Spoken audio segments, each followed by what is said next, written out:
There are days when the weight of life presses so deeply against our chest that even breathing feels like an act of resistance.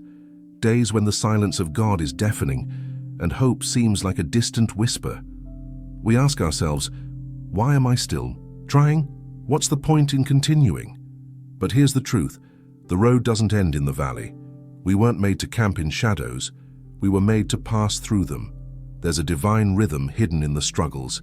Every great name, carved into the sacred pages of Scripture, faced despair before destiny. They bled, they cried, they stumbled, but they moved forward. Moses stood before a sea with no way out, and behind him, an army of death. And yet he didn't stop. With trembling hands and an obedient heart, he lifted his staff, and the impossible parted. Not because he was strong, but because he didn't give up. Elijah, after great victory, fled into the wilderness, asking to die. He thought it was over. But even there, God found him, not with thunder or fire, but with a whisper. And in that whisper was strength to keep walking. Jesus himself, facing the agony of the cross, prayed, "If it is possible, take this cup from me." Matthew 26:39. But he didn't stop. He continued. For the joy set before him, he endured the cross, Hebrews 12:2. There is a sacred power in not giving up, in waking up one more day, in standing up one more time, in choosing to walk even when crawling would seem easier.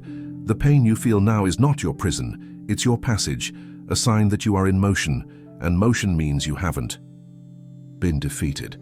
As long as you're breathing, you're still in the fight. The righteous may fall 7 times but still get up. Proverbs 24:16. That's not a poetic line, it's a spiritual law. Falling is not failing. Staying down is. And we are not the ones who stay down. You may not see the end, but that doesn't mean there isn't one. The seed does not see the flower, yet it breaks through the dirt. The storm does not see the rainbow, yet it clears the sky. And you may not yet see the purpose in your pain, but you are closer than you think. Keep walking, keep pushing, keep believing. You are not alone in this path. The stories of those who came before you were written for your strength. Paul was beaten, imprisoned, shipwrecked, and still he said, "I press on toward the goal," Philippians 3:14. Because what lies ahead is greater than what lies behind. Don't be seduced by the comfort of stopping. Stagnation is a slow death. Growth comes through resistance. Diamonds are made under pressure. Oil is extracted through crushing. And faith, true, unshakable faith, is forged in the fire of persistence. Maybe today you can't run. Maybe you can't even walk. Then crawl. And if you can't crawl, cry. But do it facing forward, because we do not retreat. We do not surrender. Not because we are fearless, but because we know who walks with us. He who began a good work in you will carry it on to completion. Philippians 1:6. He's not finished with you. So don't you dare act like the story is over. Yes, it hurts. Yes, it's hard, but it is not hopeless, and you are not helpless. You carry within you the same spirit that raised Christ from the dead. Romans 8:11. That's not poetry. That's power. Breathe, stand, advance, because your breakthrough is on the other side of your persistence.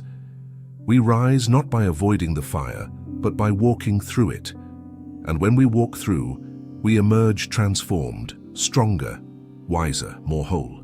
Do not envy those who have never fought battles. Their peace is shallow. True peace comes after the war within has been conquered. So today, don't stop. Not for doubt, not for fear, not for failure, because we are not alone. And together we move forward always,